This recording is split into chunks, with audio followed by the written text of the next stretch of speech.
stupid thing. Bill, it seemed your team rallied around your quarterback to some extent. To drop down to number 3 on the depth chart at the most important position and still beat a good, well-coached team that decisively, what does that say about just where your team is right now, just how good it is right now? I don't know. You've prepared to face this Peyton Manning-led offense more than 20 times in your coaching career. Is there one common thread that stands out to you over the years? I guess Manning. Right, that you said Sean Lee visited you as a kid in Cleveland, or did I miss that when you were talking about? Yeah. What was that connection? Were you on snap face there when we were talking about that? Gotta get it together. Yeah.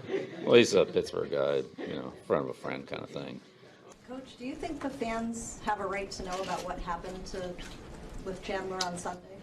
Yeah, I've already covered this. You guys told them what you to Bill on something like that, you just say, okay, it was a medical situation, we don't try and find out. I've already covered it. Bill, specific to Chandler, how much will what happened affect your usage, you know, the way you use him in the game against the Chiefs? What happened on Sunday with him? Well, we'll find out on Saturday. I could just Xerox you a copy of the game plan. You can send it over to Kansas City if you can. I mean, it might be easier for all of us. I have multiple friendships that are important to me, and that's what that was about. So it's not about politics, it's about football. We got a huge game this week against a great football team, a great organization, and that's where it all is going forward on Seattle. All right. Coach, were you happy or annoyed that Trump read the letter? Seattle.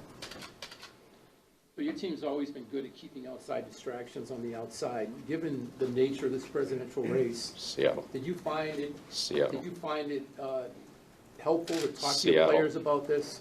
If any of your players talk to you about this, are there any Seattle. concerns about any locker room rancor as a result of this? Lawrence Taylor was like that. I mean, Lawrence Taylor, he knew what every player on the field was doing. Lawrence would go out there and come in after the series and say, Coach, you're not blocking it the way you said they were going to block it. Here's what they're doing. Instead of him taking me, this guy's got me, he's helping. I could see that guy looking for me. If I come inside, you know, the center's going to come off. He's going to pick me up.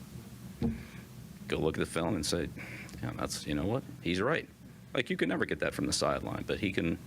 Having that both physically and mentally is really rare. Well, yeah, that's what makes him special. I mean, that's what makes Tom Brady Tom Brady. It makes Randy Moss Randy Moss. It made Lawrence Taylor Lawrence Taylor. You know, those guys are just, you know, they just have that sixth, seventh sense. You don't want to get one of those death stares. You really don't. You don't want to be put in the corner. You don't want to have a timeout. Will the quarterback position be evaluated this week? Are you averse to having a feature back? What, like when Corey Dillon ran for 1,600 yards? Would I be against that? Yeah, I don't think so. Well, you think having a 37-year-old... We're on to Cincinnati. It's nothing about the past, nothing about the future. It's right now we're preparing for Cincinnati. Okay, do you feel like the talent you have here is good? We're getting ready for Cincinnati. What is your responsibility? I'm just asking, do you think you've done enough to help Tom Brady? We're getting ready for Cincinnati. Which, it's hard to find anybody's role on our team that's the same every week. So, is there another part to that, or was that both parts in there? I didn't think you were going to like it. I didn't want to end it with it. Well, then what? Then we want to end on a high note? No problem. Go on a high note then. There's a report out that Stephen Jackson. Let's just end on a high note.